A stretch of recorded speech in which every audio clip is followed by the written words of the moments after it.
This case contains the murder of a young 11-year-old girl sent out by her mother to go and get bread, but it also is one of the UK's biggest miscarriages of justice when police focused all their attentions on the wrong man, leaving him locked up for 16 years for a crime he did not commit.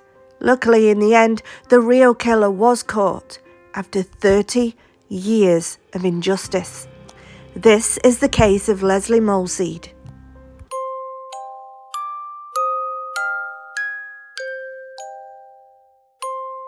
Lesley Molseed was born on the 14th of August 1964. Known to her family as Lel, she lived with them, her mother April, her stepfather Danny and 3 siblings, and they all lived at 11 Delamar Road in Rochdale, Greater Manchester. This was part of the Turf Hill Council estate. Lesley was born with a congenital heart condition which included cardiac complications. Despite her open heart surgery at the age of 3, according to her mother, she came through it with flying colours. Lesley was undersized, she was frail with a reduced mental capacity for her age. She was small, she was delicate and looked a lot younger. And at the time of this case, she was just 11 years of age. Lesley liked the B-City Rollers. It was her passion, and she was constantly listening to records in her bedroom. She would argue with her sister for taking their posters or records. And on the early morning of Sunday the 5th of October 1975, Lesley's mother shouted up to her bedroom. She was listening to the B-City Rollers at the time, and her mum asked her if she could go to the local shop. It was nearby on Ansdale Road. Her mother asked her if she could buy some bread and an air freshener. In the house, the family had a rota for chores. Such an errand would have been a routine, as it was for most school-aged children in an urban estate in households in that era. At the time, Lesley was wearing a blue raincoat. She was carrying a blue canvas bag and a £1 note. Lesley was last seen by a witness in Stirrups Lane, a pedestrian alleyway leading towards the shop. But when she failed to return home, her concerned mother sent her siblings out to look for her. Her stepfather also joined the search by 3 p.m. when Lesley was still not home, and with no sign of her, no evidence that she'd even arrived at the shops, nor been interacted with since, her parents contacted the police. An hour later, a few roads away from the Molseeds' house, Emma Tong was waiting for her son, who'd arranged to take her out for the afternoon. Through the window, I saw this car with a child sat in the front. A man in his 30s with thinning, fluffy brown hair got into the car. It was dirty, like a beigey colour, with the red round, as though it was ready for respraying. I saw that poster of the little girl when I was going in town, and I thought, sure that's that little girl I saw in that car outside of my house, you know. About 20 minutes drive from Rochdale is the A672 linking the M62 with Halifax. At about 3:30 that Sunday afternoon, Christopher Coverdale saw something that struck him as odd. As I came around this particular corner, I saw a man and a young girl on the skyline. He was quite a large chap, portly, receding hairline. A cold, misty October afternoon, it was strange for anyone to want to go walking on the moors. At dusk, just over 2 hours later, Sandra Chapman and her husband were driving past the same spot. There was a white car in the lay-by and it had all this red primer on it, and I took particular notice because it was parked very tightly in the corner and there was no one around. A search around Rochdale and the adjacent M62 motorway immediately was begun, and after 3 days, with no signs of Lesley, at 8 a.m. on the 8th of October, Lesley's body was found next to a remote section of the Transpennine Railway near Risworth Moor in West Yorkshire, lying face down in tall grass on a natural turf shelf 30 feet above the carriageway. She was discovered by a driver who had stopped nearby in a lay-by. Lesley had been stabbed 12 times in the upper shoulder and back. One had penetrated her heart. There were no defensive wounds, and the time of her death could not be calculated. None of her clothing or possessions were disturbed. But her money, the £1 note that she had, was missing, and there was semen found on her clothing and underwear. Other evidence collected by forensics included foreign fibres, traces of dry wallpaper paste, and 379 other objects in the vicinity. But who did police have their eye on? Well, they had their eye on this man named Stefan Kisko. He was a 23-year-old local tax clerk. He was of Eastern European descent. His father had immigrated from the Soviet Ukraine after the Second World War, and both parents were working in cotton mills in Rochdale. In the 1970s, Stefan's father died of a heart attack in front of him and his wife. Stefan came to the attention of the murder investigation when 4 girls, Maxine Buckley, aged 12, Pamela Hind, 18, Catherine Berg, 16, and Debbie Brown, 13. All of these girls together claimed that he had indecently exposed himself to them the day before Leslie disappeared. One claimed that he exposed himself to her a month after the murder. On Guy Fawkes night, West Yorkshire Police quickly formed the view that Stefan Kisko matched their idea of a likely killer, even though he had never been in trouble with the law before and had no social life beyond his mother and aunt, barely ever went anywhere. A psychological evaluation showed that Stefan had the mental age and emotional age of just 12 years of age. He had an unusual hobby of writing down the registration numbers of cars that annoyed him, which supported police's suspicions for some reason, and investigators now pursued evidence that might incriminate him. They seemed so focused on Stefan and ignored other leads that might have taken them in other directions. Acting upon the teenage girls' information and their suspicions of Stefan, and having allegedly found girly magazines and a bag of sweets in his car, police arrested him on the 21st of December 1975. During questioning, the interviewing detectives seized upon every apparent inconsistency between his varying accounts of the relevant days as further demonstration of his likely guilt. Stefan confessed to the crime after 3 days of intensive questioning. He believed that by doing so, he would be allowed to go home, and that the ensuing investigators would prove him innocent and his confession false. Prior to the Police and Criminal Evidence Act of 1984, suspects did not have the right to have a solicitor present during interviews, and the police did not ask Stefan if he wanted one. His request to have his mother present while he was being questioned was refused, and crucially, the police did not caution him until long after they had decided he was a prime suspect. Indeed, the only suspect.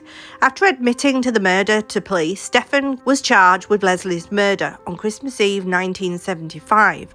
When he entered Armley Prison after he was charged, he was nicknamed Oliver Laurel because he had the girth of Oliver Hardy and the perplexed air of Oliver's comedy sidekick Stan Laurel. Later, in the presence of a solicitor, Stefan retracted his confession, but he was remanded until his murder trial, which began on the 7th of July 1976, under Justice Park at Leeds Crown Court. He was defended by David Waddington, QC, who later became Home Secretary. Stefan's defence team, led by Waddington, made significant mistakes. Firstly, they did not seek an adjournment when the Crown delivered thousands of pages of additional unused material on the morning of the trial. Then there was the inconsistent defence of diminished responsibility, which Stefan never authorised, on the grounds that the testosterone he was receiving for a medical condition might have made him behave unusually. Stefan's endocrinologist strongly disagreed with this theory, and if called to testify, would have said that his treatment could not have caused him to act in such a way that would make him carry out a murder, and he was never called. The manslaughter claim undermined Stefan's claims that he was totally innocent and destroyed his alibis. In fact, his innocence could have been demonstrated at trial. The pathologist who examined the victim's clothes found traces of sperm, whereas the sample taken from Stefan by police contained no sperm.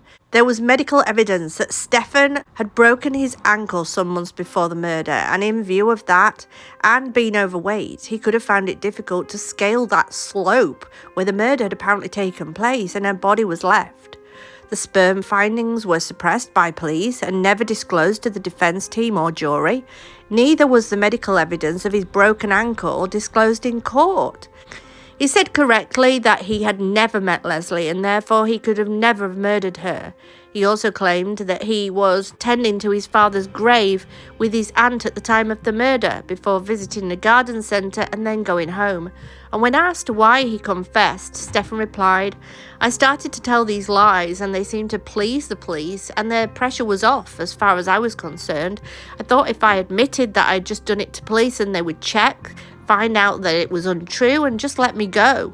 Stefan's conviction was secured by a 10-2 majority verdict on the 21st of July 1976 after 5 hours and 35 minutes of deliberation. He was given a life sentence for committing Leslie's murder. The judge praised the teenage girls that had made the exposure claims, and the judge praised the police officers involved in the case for their great skill in bringing to justice this person who was responsible for such a dreadful crime. Sheila Buckley, whose daughter Maxine played a major part in securing Stefan's conviction, criticised the police for not arresting Stefan earlier and told the newspaper, "My daughter had a nightmare life until this monster was arrested. She was so frightened to even go out of the house." After a month in Armley, Stefan was transferred to Wakefield Prison and immediately placed on Rule 43, a segregation policy to protect prisoners from other inmates, as in the eyes of the law he was now a convicted sex offender. Stefan launched an appeal, but it was dismissed in 1978 when Lord Justice Bridge said, "We can find no grounds whatsoever to condemn the jury's verdict of murder as in any way unsafe or unsatisfactory," and the appeal is dismissed. After his conviction, Stefan was hated by most inmates, receiving multiple taunts and death threats in the first months after his conviction. He was physically attacked on 4 separate occasions. The first was in August 1976, one day after being transferred to Wakefield Prison, which is actually near where I live, just a little extra there, when he was set upon in his cell by 5 prisoners who stole his watch, smashed up his radio, cut his mouth and injured both his knee and ankle. The attackers said they did it for Leslie and her family. He was hit over the head with a mop handle, leaving Stefan in need of 17 stitches to a head wound.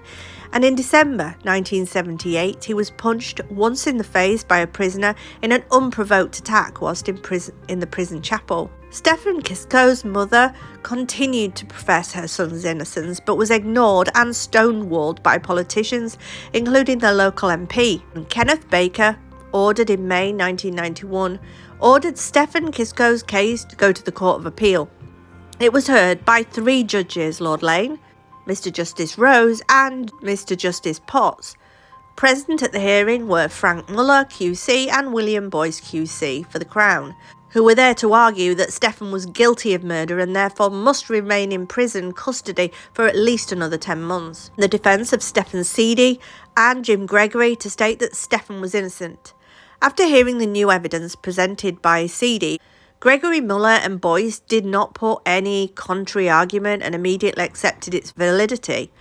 After hearing the new evidence, Lord Lane said, "It's been shown that this man cannot produce sperm. This man cannot have been the person responsible for ejaculating over a young girl's knickers and skirt, and consequently cannot have committed this murder."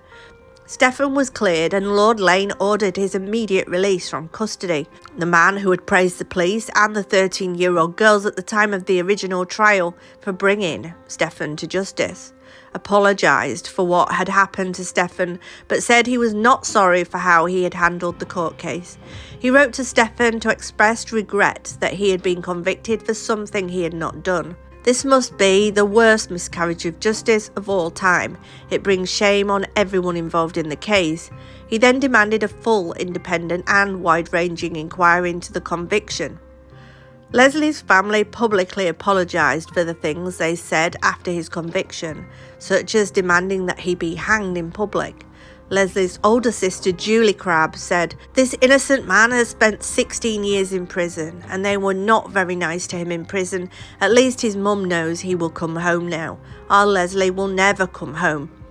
Stefan's mother said that it was Waddington who ought to be strung up for his pro-capital punishment views by the way he handled her son's defence in 76. Stefan needed further psychiatric treatment for another month and remained in Prestwich Hospital after his acquittal. He was fully released in March 1992, but the 16 years of incarceration for something he had not done had both mentally and emotionally destroyed this man. Stefan Kisko became a virtual recluse and showed little interest in anything or anyone. He bought a new car, a silver Ford Sierra, and drove it on short journeys to the shops, Morrison's or garden centres, or to visit relatives. But other people's apologies for what had happened, encouragement and support seemed to frighten him, as his mental health had deteriorated over the years, so now did his physical health. And in 1993, Stefan was diagnosed with angina. Stefan Kisko died at 1 a.m.